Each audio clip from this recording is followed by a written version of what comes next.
preciso reagir, já não chega a dizer basta. E acredita, tu tens. Olá, boa tarde. Estamos cá para mais um episódio do Trabalho do Demónio. Mudamos o dia, agora é quarta-feira, vamos começar a meio da semana agora, uma questão de organização e de trabalho.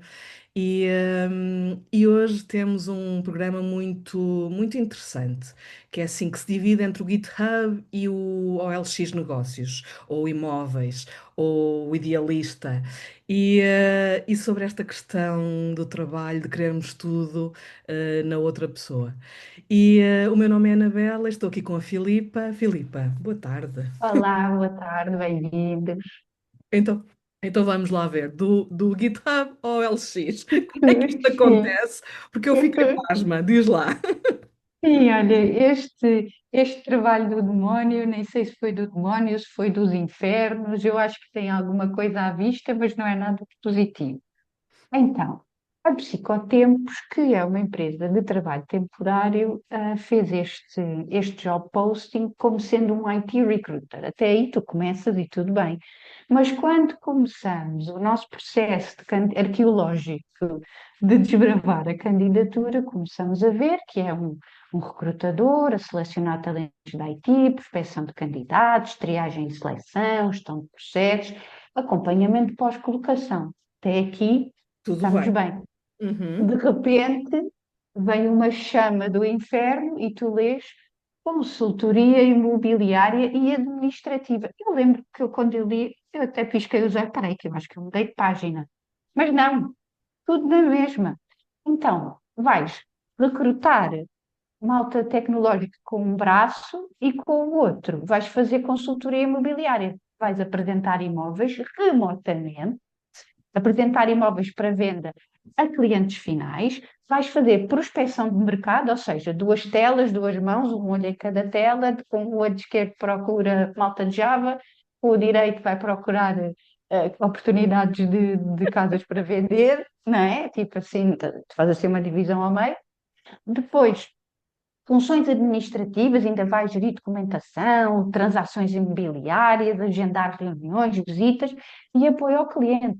Presta um serviço de excelência aos clientes, mas é só com metade, porque a outra metade está ocupada a fazer entrevistas. Os requisitos: gestão, recursos humanos, ou marketing, ou imobiliário, ou áreas relacionadas, experiência comprovada em vendas, preferencialmente no setor imobiliário, mas calma, nós começamos com o IT Recruiter. Experiência em recrutamento e foco em tecnologia, tem que perceber de tecnologia, tem que ser muito bom comunicador, ou seja, isto é o Frankenstein, É o completamente verdadeiro. o O Frankenstein verdadeiro. do mundo do emprego, porque epá, eu fico sem palavras. Eu, quando começo a explorar isto é uma coisa tão irreal que eu sinto que eu fico sem palavras. Tenho um pacote remuneratório conforme a experiência demonstrada, então, Em qual área? em qual área? Porque se é assim, então vai ter que pagar dois salários. Esta pessoa deve ter que ganhar no mínimo, pá, aí, que é uns 90.000 euros Ao base, que é ano, para sim. ao ano, não é? Um ambiente de trabalho dinâmico e desafiante, pois claro, então, é que não São pode todos, estar são num todos, lado. são todos. Isso nunca muda. Isso é o adjetivo clássico, não é? O dinâmico. Que É, interativo, oportunidade de crescimento profissional, e eu vejo tipo loucura, burnout à vista, se for aqui em sem dúvida. Lisboa, de Matos até aqui central, não é? Pode rapidamente ir lá fazer uma visita. Contrato de trabalho direto com o cliente, mas qual cliente? Com a agência imobiliária ou com a consultora da IT? Assim, epá, é completamente irreal.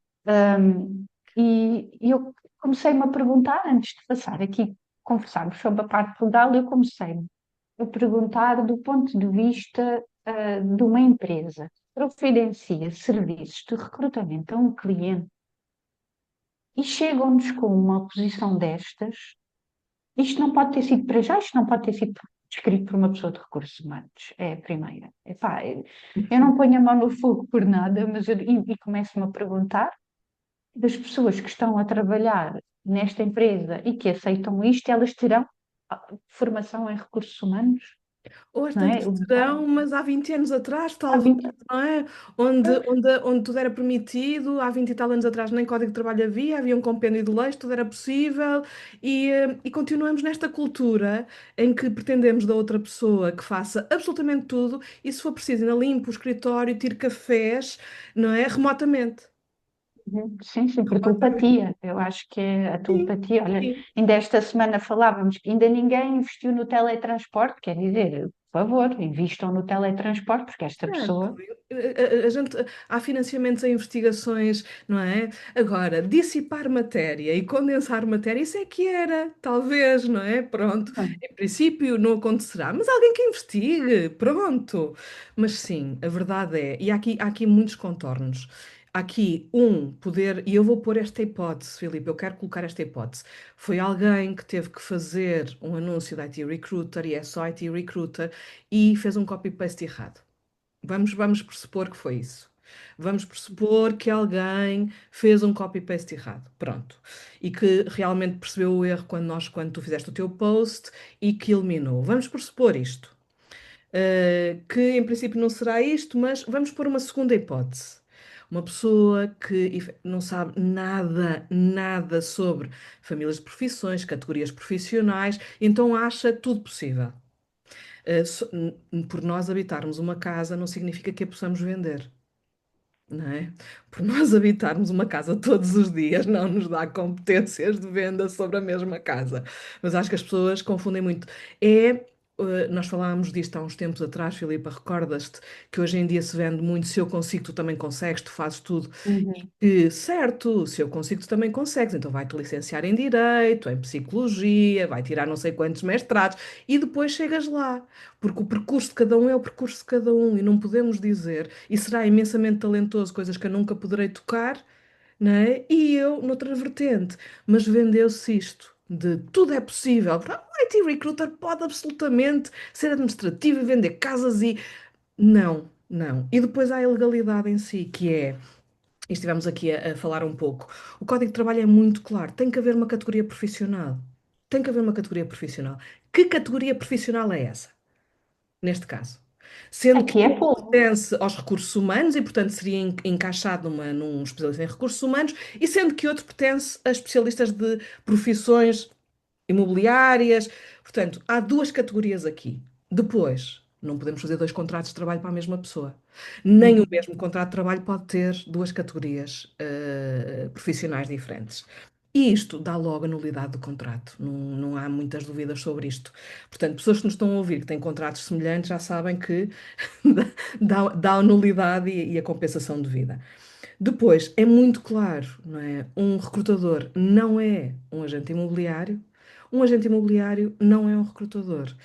Há coisas que exigem preparação. E não estamos a falar de um recrutador que aplica uma entrevista e faz uma entrevista para posições indiferenciadas que nós chamamos blue collar, não é? Aquelas indiferenciadas. Pessoas que atendem, que estão na restauração, que é uma posição mais indiferenciada em que se tem que ver uma série de competências e que é mais simples. Estamos a falar de recrutamento tecnológico que exige não se fazer recrutamento por checklist, mas poder perceber mesmo. Recrutamento tecnológico, princípio básico: ninguém está desempregado no mundo tecnológico. Se está desempregado é porque está em livre trânsito, a mudar de carreira naquele momento e porque quis a pessoa. Ninguém está desempregado no mundo tecnológico. Não é? Estão desempregados pessoas que mudaram de carreira e, portanto, o background possivelmente não é tecnológico e vêm de outras áreas e agora estão a fazer o salto para o mundo tecnológico, mas pessoas de tecnologia que vêm das áreas matemáticas não estão desempregadas. E, portanto, um recrutador o que é que faz? Negocia. Negocia. Vai ver as competências que a pessoa tem, o projeto e fazer um match. O que é que acontece se o recrutador não tiver preparação? Toda a gente vai perder tempo. O hiring manager vai receber perfis que não estão ajustados. Então, Portanto, se o recrutador não tem preparação, porque é um consultor imobiliário, né, toda a gente vai perder tempo. Isto não é recrutamento. Isto não é recrutamento. O que é desempenharmos uma profissão ainda com margem de erro diário, obviamente? É ninguém perder tempo, sermos profissionais, estarmos treinados para aquilo que fazemos, não é? Porque no momento em que eu apresento 5 ou 6 perfis a um hiring manager que precisa de capital tecnológico nas suas equipas e estão todos desajustados, perdi eu, perdi ele, perdeu toda a gente tempo, isto não é trabalho, não é? E portanto não é recrutamento também, e acho que não há muita noção disto. Não é mão de obra só porque sim, eu vou conseguir, é que as pessoas estejam efetivamente preparadas para fazer. O que é que fará um mau consultor imobiliário? Não saberá fazer prospeção, não é nada que se aprenda do dia para a noite, por mais que a gente tenha as regras, não é? Não saberá dirigir-se ao mercado. Há uma série de competências transversais que não terá. E há aqui uma questão muito. Há aqui uma questão também muito particular. O Código de Trabalho também dá dá uma margem de manobra, que é possível desempenhar funções dispares dentro da mesma categoria profissional. Ou seja, eu como recrutadora, eu posso fazer compensação e benefícios aos colaboradores, até me podem passar temporariamente para uma área de payroll. Eu, dentro da mesma família de profissões, o Código de Trabalho diz que eu posso acumular e posso, com a devida formação, cumpri-las. Não posso em categorias diferentes. Portanto, um anúncio assim, para lá da anedota que é, para lá de vermos que efetivamente uma empresa especializada em trabalho temporário pouco sabe de trabalho, pouco sabe do código de trabalho, ainda por cima é uma ilegalidade redonda, não é? Vamos ter sempre o mesmo sítio. E depois é o Frank Job, não é? Que é o Frankenstein, não é? Frank Job, porque andamos a cortar daqui e retalhar dali. E não faz sentido objetivo nenhum, não faz sentido em direção absolutamente nenhuma. Portanto, uma pessoa tenta ser objetiva, mas não faz sentido. E claro que vamos cair as pessoas que trabalham e que publicam este tipo de publicações devem ter, mesmo que não sejam treinadas ou não tenham formação, mas deverão ter uma coisa que deve estar em todas as profissões: o dever de zelo. O dever de zelo, não é? Não publicar nada antes que alguém que o saiba mais possa passar um crivo. O dever de zelo pela imagem da empresa, de zelo pelo próprio trabalho e que aqui não houve. Eu queria só também adicionar um ponto. Para além de se estar à procura de um unicórnio, eu própria já fui recrutadora de IT e na altura eu senti mesmo, necessitei de fazer uma pós-graduação em Digital Technologies for Management e fui aprender SQL, fui aprender Python, que detesto, e fui entrar dentro dos meandros da tecnologia. Hoje em dia consigo, e em alguns projetos já atuei como apoio a analista funcional, etc., porque consegui ter uma formação que me dá uma visão tecnológica. As pessoas, uma pessoa que saia de um curso de gestão de recursos humanos, até para entrar na área da tecnologia, não é fácil, não foi fácil, porque são competências muito dispares, não é? E ser um bom recrutador tecnológico pode acontecer de pessoas que estavam em tecnologia, quiseram deixar da tecnologia, por exemplo, pessoas que se transformaram em business managers e que ficaram alocados ao recrutamento, têm a componente tecnológica, não é? Mas se calhar não têm a formação de recursos humanos e podem ir fazê-la ou com os anos de experiência adquirem, há todos os casos, e estarão bem preparados.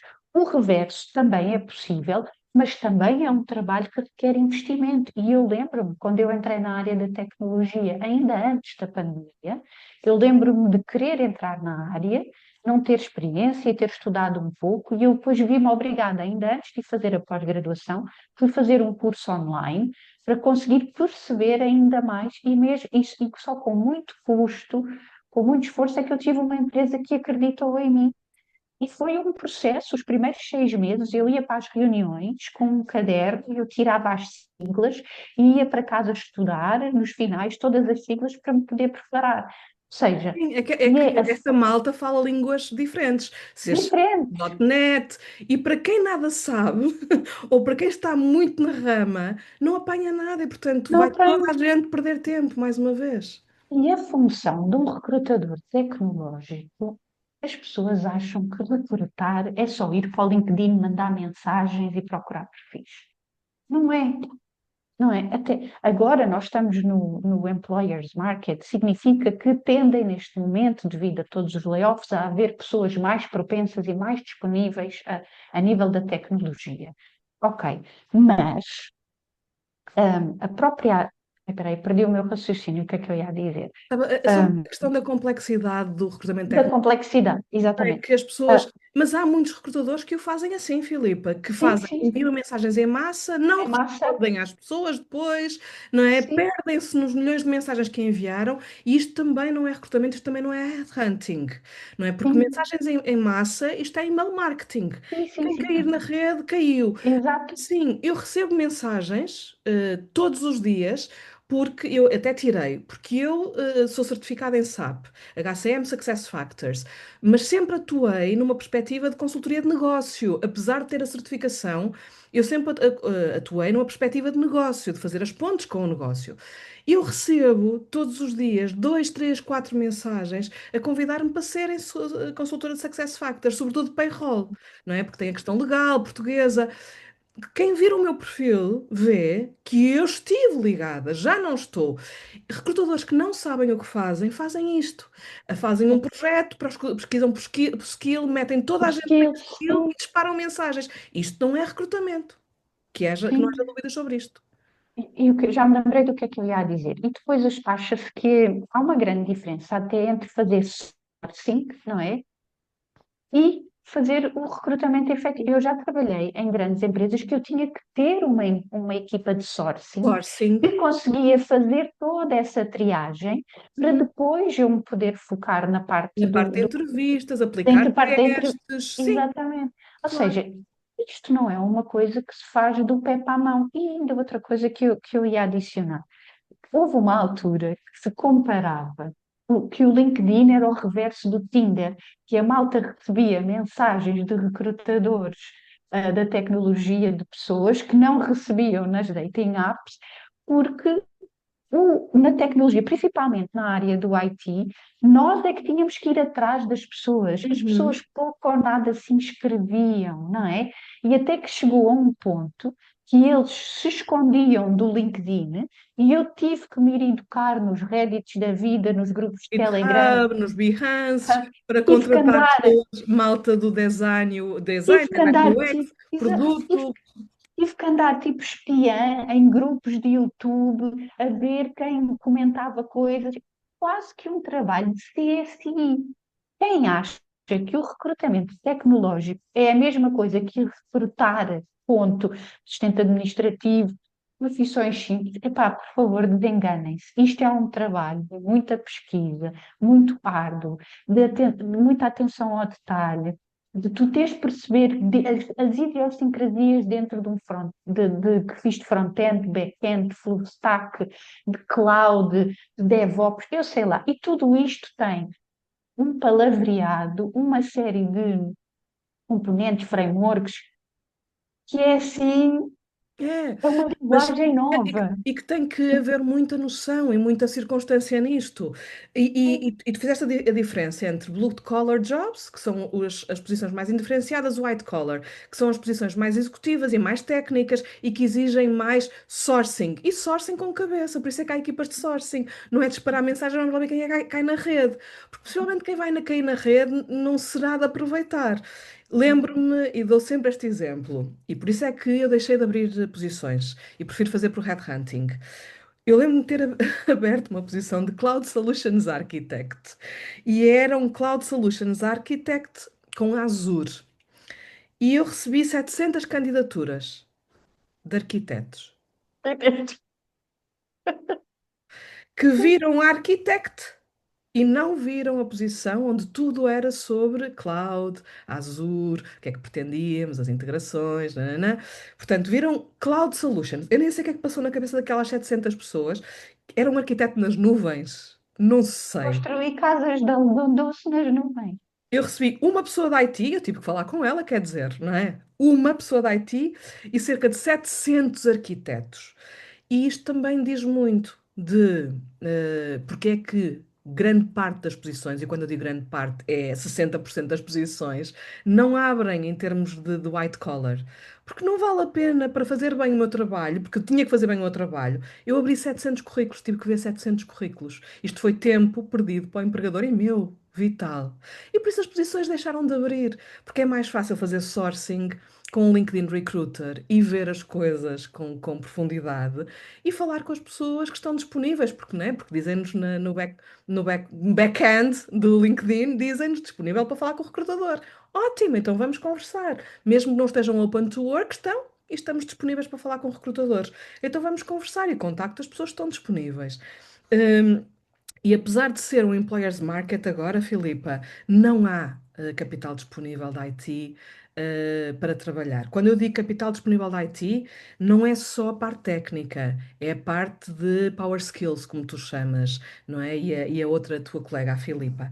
Quando eu falo disto, é pessoas da IT, claro, agora que tenham a integridade ética, que tenham power skills de empatia, de relacionamento, e todos achamos que temos. Mas o que nós achamos que temos e o que temos efetivamente são mundos à parte, muitas vezes, pronto. E a verdade é, para estas pessoas há sempre mercado. Para estas pessoas, o mercado da área tecnológica e que tem as power skills certas, o mercado é dos candidatos. É dos candidatos, não têm dificuldade de colocação, não é? Não têm. E movem-se por desafio, por querer uma mudança, não é? E movem-se por aí, porque a tecnologia cresce e querem desenvolver, não é? Por exemplo, agora o HCM e que passou para o Success Factors. A maior parte dos consultores da HCM que querem uma evolução na vida já não querem projetos da HCM no SAP. E por isso é isto. E neste caso é um candidates market, não haja dúvida. Só é employers para posições blue collar e mais indiferenciadas, não é? E as posições de recursos humanos caem lá, não caem. Caem para as pessoas que têm pouca preparação, como é o caso desta pessoa que publicou pela Psicotempos. Sim, e chamar também aqui um bocadinho a atenção, dois pontos. De quem vai procurar uma empresa de trabalho temporário e de recrutamento. Também se informarem, não é? Enquanto cliente, informarem-se o que é que está no mercado, aonde é que esta empresa atua e não irmos só por quem nos dá uma quotation, não é? Que seja mais barata porque vão cobrar menos pelo processo ou etc. E outra coisa, nós temos neste momento, pelo mercado, várias pessoas como nós que fazem estes trabalhos pontuais, não é? Que estão dispostas a fazer processos de recrutamento como eu e tu, já várias vezes fazemos quando há oportunidade, quando aparece, de fazer uns recrutamentos pontuais e que não estamos afetas a uma empresa, mas temos todo o treino, o conhecimento para fazer recrutamento tecnológico pontual. Informem-se do mercado. E no caso das empresas que fazem trabalho temporário, etc., têm que também ter um pouco de noção e de fazer um melhor advisor e um melhor aconselhamento aos clientes, porque é normal que muitas vezes o cliente não sabe o que quer e que quer um unicórnio. E eu acho que esta empresa está no mercado, tem nome, tem vários anos de experiência, tem pessoas contratadas, alocadas a várias empresas. A vir ao mercado por este tipo de função, está-se a pôr a sua própria reputação na linha. Dar É um o tiro seu no pé, dever, claro, não é? claro. E é o seu dever fazer um advisory ao cliente e lhe dizer. Não pode ser, isto não faz sentido, e muitas vezes, desculpem lá, nós temos que ter a coragem de recusar porque isto isto não é um investimento na empresa, isto é um desinvestimento na empresa, Sem porque dúvida, sem isto pode ser uma coisa que se ganha, um processo de recrutamento, uma colocação que façam ali 13% ou 15% do valor do salário da pessoa, mas e depois? O que é que vai vir dali? É muito interessante que tu digas isso. Eu trabalhei em duas consultoras internacionais que recusavam projetos. Recusavam. Uma das quais eu estava, recusou um projeto com um cliente muito grande, precisamente pelas mesmas questões, não é? Por isso, também é o que nós queremos comunicar como empresa, não é? Não ser só. Porque a ética, o termos uma imagem sólida, garante mais clientes do que vender a qualquer custo, que é o que este caso. não é? E como tu dizes, qualquer que seja a profissão, nós dizemos em Portugal, o cliente tem sempre razão, que é uma daquelas mentiras absolutas. Porque muitas vezes o cliente não sabe o que quer, não é? Como é que um cliente na área tecnológica, vamos lá supor, ou até porque é uma. Hoje em dia todas as empresas são tecnológicas, porque não são tão destinadas a falhar, não é? E por isso Sim. pressupõe que seja uma imobiliária online que precise também de uma pessoa que faça recrutamento. Vamos pressupor isso, tudo parece pelo anúncio, não é? É uma imobiliária online que precisa tecnológica, que usa ferramentas tecnológicas, que também precisa de uma pessoa para recrutamento. E possivelmente a pessoa que deu o briefing não sabe muito de recursos humanos, sabe que é tudo possível. E claro, dentro da nossa experiência, se nós não funcionamos como consultores de volta, se nós não informamos dentro da nossa experiência que não é possível legalmente e que também este perfil não será ajustado e não será muito profissional, precisamente porque depois não saberá dar um briefing, possivelmente fará perder tempo de outras pessoas e tem que ser do lado especializado a dar este briefing, não haja dúvidas sobre isto, mesmo. Por isso o que tu dizes é absoluto. E não aceitarem Frankenstein Jobs. Frankenjob, Sim, né? Frankenjob, sim. Franken Jobs, porque não vamos a lugar nenhum com isto. E depois há uma pescadinha de rabo na boca, que é queixamos muito do talento, porque não sei o quê, não é comprometido, não é. E é interessante porque a queixa não questiona, não é? Vamos questionar. Então, porquê que o talento não é comprometido? Que tipo de posição lhe foi vendida? Que tipo de posição lhe foi oferecida depois? Que tipo de responsabilidades foram oferecidas? O que é que ele desempenha agora? Quem é que faz ponto de situação, ou mentoria ou formação a esta pessoa? Porquê que o talento não é engaged? Não estou a entender. Vamos lá saber. E isto também, às vezes, é preciso pôr pulso nisto, não é? E nós sabemos como recrutadoras que também já vendemos o sonho e depois na entrada da empresa as coisas mudam durante o período de onboarding e de forma muito discreta vão acrescentando pastas acima da mesa dessa pessoa, não é? E competências e necessidades. E isto é leal? Não é leal. É preferível fazerem um planeamento e porque começa tudo, o contrato psicológico começa no anúncio de emprego, não é? E colocarem tudo no anúncio de emprego. Vai-se candidatar quem se sentir up to it, não é? Pronto. Para depois não começarem a rolar coisas, a rolar, e vão ter turnover. Não haja também dúvida sobre isto. Vão ter turnover. E depois mais uma vez, responsabilizarem as pessoas. Mais uma vez, responsabilizar. Não, não é? Também não foi tanto assim. Vamos pôr as coisas em cima da mesa. A maior parte das vezes é tanto assim. Nós é que fomos ensinados a relativizar tudo, mas não podemos relativizar. Não é? E ontem estivemos a conversar sobre isso, sobre um recente layoff muito grande, em que eu colocava uma série de perguntas à Filipa, que é as ferramentas de IA que mediam a performance, supostamente, o que foi relatado, sem comunicação oficial da empresa, que as ferramentas de IA mediam a performance das pessoas. E eu, que tenho um livro escrito sobre gestão de recursos humanos sem humanos, andei aqui a mergulhar, a tentar perceber como é que isto era feito pelas ferramentas de IA. Quais eram os padrões de comportamento ou os padrões de entrega de tarefa? As ferramentas de IA conseguem analisar entregas, mas conseguem analisar também entradas e saídas e stand-bys do computador.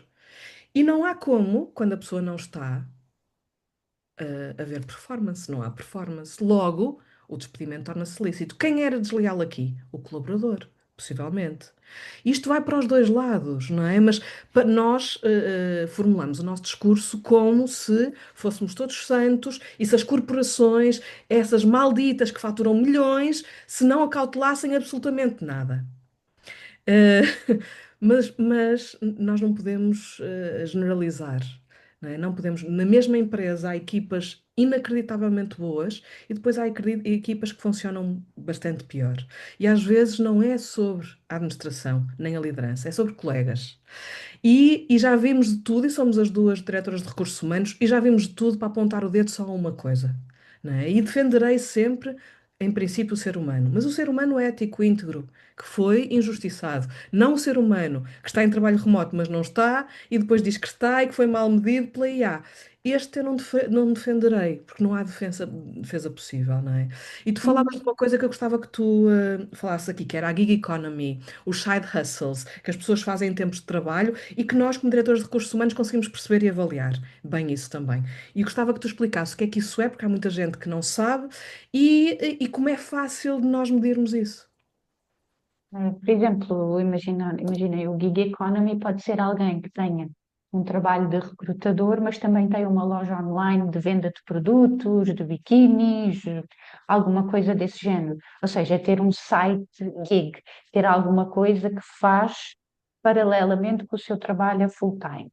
E hoje em dia, e nos Estados Unidos fala-se muito disto, o gig economy é muito presente.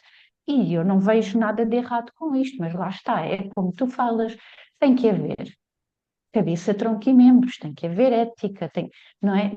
Não há nada de errado se eu estou no meu trabalho, eu faço uma pausa, vi uma mensagem, eu respondo. Agora, nós estarmos a parar de fazer aquilo que somos efetivamente contratados, não é? Naquele horário de trabalho, 1, 2, 3 horas para nos dedicarmos ao gig economy também não é justo. O gig economy é isso mesmo, é on the side, é saber Side gerir, hustle. é um side E, hustle, é e saber gerir. esta discussão chegou ontem por causa de um post que eu vi sobre alguém que tinha dois side hustles e que estava open to work, não é? E eu disse, esta pessoa está a dar um tiro no pé, está logo a dizer, eu tenho os dois side hustles, sou muito competente neles, que até faturo milhares, mas eu quero um emprego. E o que é que isto transmite a um recrutador? À partida, não é? E que informação é que isto transmite a um recrutador à partida? Sabendo nós que uma grande parte do gestor de recursos humanos é mitigar side hustles das pessoas. Sendo o side hustle, às vezes, hum, uh, pequenos eventos, ou não precisa ser uma loja online, pode ser todo o tipo, pequenos eventos, ou formações, ou apoio, ou até outro emprego, que também já aconteceu. E por Sim, isso, e por isso mitigar isto. E claro, a pessoa vai negar até à morte, mas as máquinas detectam. As máquinas, e sobretudo a inteligência artificial, detectam stand-by. Detecta que aplicações estão abertas. E isto é muito fácil. Possivelmente a entrega de trabalho ainda não detecta com rigor. Mas detecta isto. As paragens, que apps se usa, que introduções se fazem nas apps. Isto detecta. E quando não há, claro, como, não é? E então anda aqui, agora vamos lá, que era aquilo que eu também dizia, Filipa. Ok, e quanto tempo até isto ser detectado? 2, 3 meses em que a pessoa não fez muito, não estava e que foi paga um salário por isso? Então, de que lado está, afinal, a falta de ética, a falta de cuidado? De que lado está? Só que nós temos pouca tendência a olhar para nós e temos muita tendência a culpar os outros. Muita tendência. Como cultura também latina, não é? Temos muito, é sempre o outro, é sempre o bode expiatório. Olharmos mais para nós. Os side jobs, os side gigs, perfeitamente. De eu terminar o meu horário de trabalho, dar uma formação, ou perfeitamente. Não se implicam um com o outro. Something's gotta give, como dizem os mesmos americanos. Something's gotta give. hum, Não se pode ficar muito aborrecido se o empregador percebeu que afinal não estávamos no trabalho e olha, não é sobre trabalho remoto. Não é. Não é sobre a forma. Não é sobre, não é? É sim, sobre quem não o faz. Portanto, é sobre caráter da pessoa. exato. E depois acaba também por se usar o trabalho remoto como um bode Bode expiatório. expiatório. Sim. Que lá está, eu acho que ele só veio ajudar, mas houve pessoas Agilizar. agili- Sim. mas houve pessoas que acharam que trabalhar remotamente a partir de casa era ligar o computador e ir ver séries no Netflix, porque acabou por acontecer uma coisa, que é um curso que eu tenho até na gaveta, que é ensinar as pessoas a trabalhar remotamente. Não se fez. Nós, de um dia para o outro, pusemos as pessoas todas dentro de casa e não lhes ensinámos os skills, porque, por exemplo, até mesmo dentro da própria família, é preciso de se criar alguns códigos em termos de espaço, quando é que a pessoa está disponível ou não, porque estar a trabalhar remotamente em casa não é estar disponível para tudo o que acontece em casa.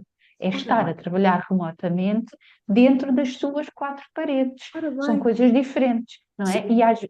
E tem que existir regras, tem que se saber falar com a família, tem que se explicar, porque imagina uma família, alguém que vive com a avó, que é uma pessoa que não tem muita consciência do que acontece hoje em dia no mercado de trabalho e de repente vê que o neto, que alguém está ali todos os dias e qualquer coisa.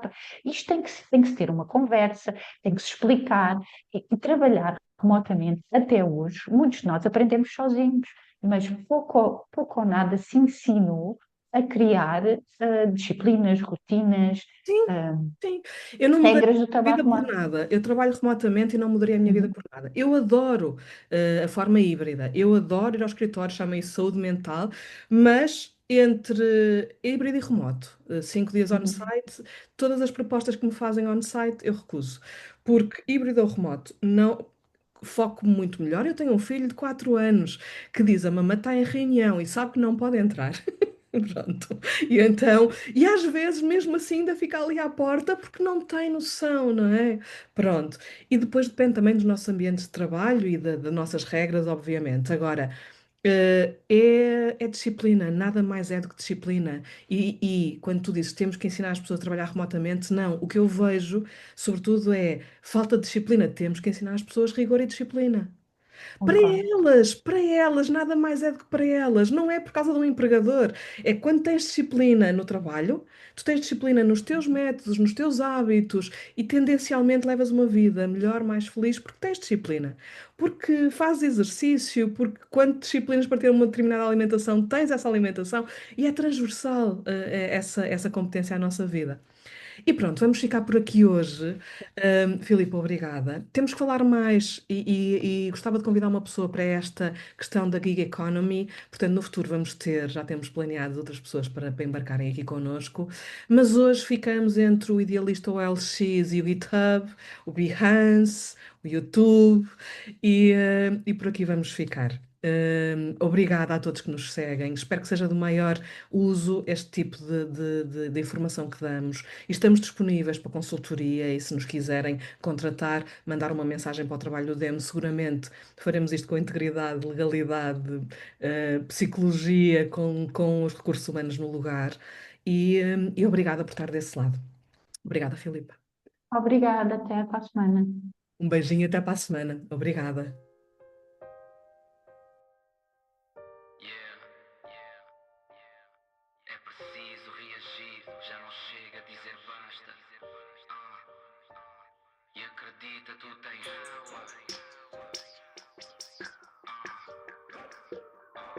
eu acredito, eu tenho nós temos power.